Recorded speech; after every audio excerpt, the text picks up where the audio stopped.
Have you ever looked up at the night sky, all those stars, and felt at the same time how small you are? And how all of it seems far too vast to be an accident? That question, where did all of this come from, is humanity's oldest question. And it is also the very first page of the Bible. Today we start at the very beginning.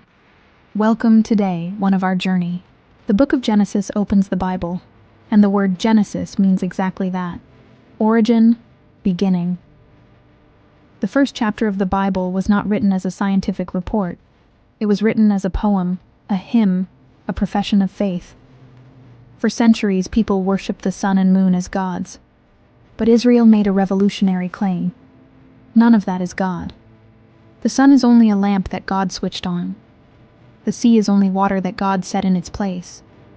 There is one Creator.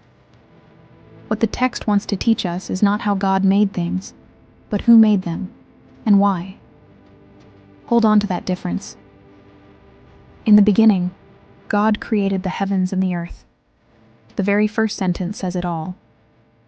In the beginning, God. The earth was formless and empty, darkness covered the deep, and the Spirit of God hovered over the waters. God said, "Let there be light." And there was light. No struggle, no battle. God simply speaks, and His word calls into being.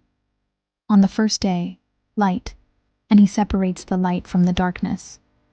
On the second, the sky. On the third, He gathers the waters and lets the dry land appear, and the earth begins to bring forth grass and trees. On the fourth day, the sun, the moon, and the stars. Notice that light came before the sun. On the fifth day, the fish in the waters and the birds in the sky. On the sixth day, the animals. And after each step comes that beautiful refrain. And God saw that it was good. Good. Good. Very good. And then comes the high point. God says, "Let us make the human being in our image and likeness." He says, "Let us make," like someone leaning in with love over a special work. And He creates the human being. Of all creation, this is said of us alone, that we carry the image of God, and God blesses them. And then, on the seventh day, God rests. Not because He was tired, but to teach us that life is not only production. First, God creates out of love, not out of need. You exist because God wanted you to exist. Second, everything God makes is good.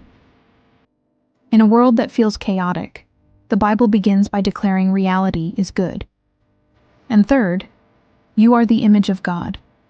Your dignity comes from God, who made you and called you very good. At some point this week, stop for 1 minute and look at something created.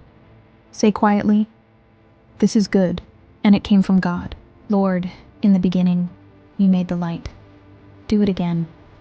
Bring light where there is still darkness and emptiness in me. Amen. See you tomorrow, here at Contact with God.